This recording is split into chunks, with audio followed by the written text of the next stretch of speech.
বাংলাদেশের মাননীয় প্রধানমন্ত্রী জনাব তারেক রহমান খুব সংক্ষিপ্ত একটি বিদেশ সফরে গিয়েছিলেন। এখানে 3টি পর্ব ছিল। প্রথম পর্বে তিনি মালয়েশিয়ায় গিয়েছিলেন, সেখানকার মাননীয় প্রধানমন্ত্রী এবং রাজার সাথে বাংলাদেশের বিভিন্ন দ্বিপাক্ষিক বিষয়ে আলোচনা করেছেন। তারপর চীনের দালিয়ানে ওয়ার্ল্ড ইকোনমিক ফোরামে একটা অধিবেশনে যোগদান করেছিলেন। সেখানে ওয়ার্ল্ড ইকোনমিক ফোরামের প্রেসিডেন্ট এবং সিইও সহ বেশ কিছু ইনভেস্টরদের সাথে কথা বলেছেন এবং পরবর্তীতে চীনের রাজধানীতে চীনের মাননীয় প্রিমিয়ার ইনভিটেশনে গিয়ে সেখানে চীনের প্রিমিয়ার এবং প্রেসিডেন্টের সাথে বিভিন্ন রাজনৈতিক নেতৃবৃন্দদের সাথে বৈঠক হয়েছে। বসুন্ধরা টিস্যু অশুদ্ধতার বিরুদ্ধে এক বিন্দুও ছাড় নয়।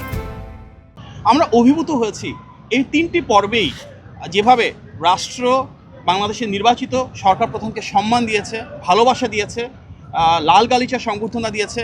এটি শুধু মাননীয় প্রধানমন্ত্রী না, বাংলাদেশের জন্য একটি বিশাল গৌরবের বিষয়। যখন একজন সরকার প্রধানের ক্ষমতার উৎস হয় জনগণ, তখন কিভাবে সেই সম্মান এবং আত্মমর্যাদা বিশ্ব দরবারে ফুটে ওঠে আমরা সেটি দেখেছি। আপনাদেরকে আমি অত্যন্ত আনন্দের সাথে জানাচ্ছি যে মালয়েশিয়া এবং চীন দুক্ষেত্রেই বাংলাদেশের স্বার্থ সংশ্লিষ্ট প্রতিটি বিষয় নিয়ে মাননীয় প্রধানমন্ত্রী মালয়েশিয়ার রাজা এবং প্রধানমন্ত্রী এবং চীনের প্রিমিয়ার এবং প্রেসিডেন্টের সাথে ডিটেলে আলোচনা করেছেন। বাংলাদেশের স্বার্থ, বাংলাদেশের সার্বভৌমত্ব এবং বাংলাদেশের বিনিয়োগ কীভাবে বৃদ্ধি করা যায়, বাণিজ্যের প্রসার কীভাবে করা যায়, কর্মসংস্থান কীভাবে সৃষ্টি করা যায়, পিপল টু পিপল কানেক্টিভিটি অর্থাৎ শিক্ষা, স্বাস্থ্য, কালচার, মিডিয়া প্রতিটি ক্ষেত্রেই কিন্তু দুই দেশের সাথেই বিস্তৃত আলোচনা হয়েছে। এবং এর পাশাপাশি বাংলাদেশের উন্নয়ন অগ্রযাত্রা কীভাবে মালয়েশিয়া এবং চীন ভূমিকা রাখতে পারে সেগুলি নিয়েও মাননীয় প্রধানমন্ত্রী দুই দেশের রাষ্ট্রপ্রধান এবং সরকার প্রধানদের সাথে আলোচনা করেছেন। দুটি দেশের সাথেই শহীদ প্রেসিডেন্ট জিয়াউর রহমান এবং দেশনেত্রী বেগম খালেদা জিয়ার ঐতিহাসিক ভূমিকা রয়েছে এবং আমরা খুব আশ্বস্ত হয়েছি দেখে যে মালয়েশিয়া এবং চীন দুই দেশেরই সরকার প্রধান এবং রাষ্ট্রপ্রধান যারা রয়েছেন ওনারা শহীদ প্রেসিডেন্ট জিয়াউর রহমান এবং দেশনেত্রী বেগম খালেদা জিয়ার সে অনবদ্য অসাধারণ ভূমিকার ভূয়সী প্রশংসা করেছেন, স্মরণ করেছেন। আজকের গণতান্ত্রিক বাংলাদেশে মাননীয় প্রধানমন্ত্রীর নেতৃত্বে যে অদম্য অগ্রযাত্রা রয়েছে, আন্তর্জাতিক সেই স্বীকৃতি সেটিকে এক ধাপ সামনের দিকে এগিয়ে নিয়ে যাবে।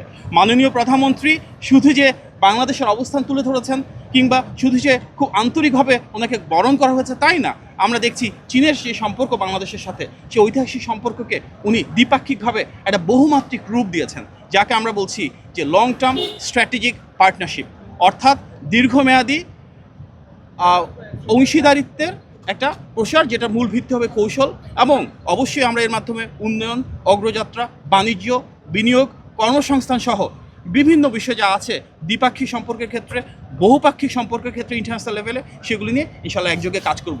মাননীয় প্রধানমন্ত্রী এবং চীন এবং মালয়েশিয়ার সরকার প্রধান যারা রয়েছেন তাদের মাঝে যে উষ্ণ সম্পর্ক আমরা দেখেছি, যে আন্তরিকতা আমরা দেখেছি, ইনশাআল্লাহ সামনের দিনগুলোতে বাংলাদেশকে এগিয়ে নিয়ে যাওয়ার ক্ষেত্রে, জনগণের ভাগ্য পরিবর্তন করবার ক্ষেত্রে সেগুলো অনেক বড় ভূমিকা রাখবে। বলেছেন যে আজকেই চীনের রাষ্ট্রপতি শি জিনপিং এবং আমাদের মাননীয় প্রধানমন্ত্রী জনাব তারেক রহমানের বৈঠক হয়েছে। সেখানে দুটি দেশেরই উচ্চপক্ষের প্রতিনিধি দল ছিল।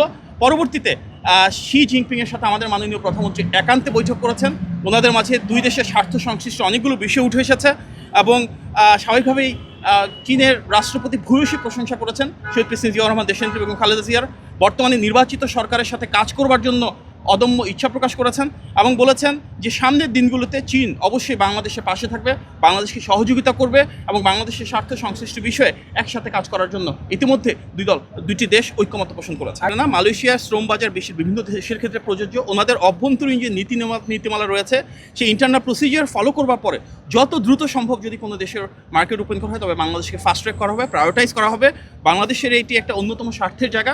সেখানে মাননীয় প্রধানমন্ত্রীর সাথে মালয়েশিয়ার মাননীয় প্রধানমন্ত্রীর একান্তে কথা হয়েছে বিভিন্ন বিষয় নিয়ে এবং তার আলোকে ডেফিনেটলি আমাদের যে রিকোয়েস্টগুলো রয়েছে ওনারা ফাস্ট ট্র্যাকে যতটা আন্তরিকতার সাথে, যতটা সহমর্মিতার সাথে রয়েছে সেটাকে প্রসিড করবার চেষ্টা করবে ইনশাআল্লাহ।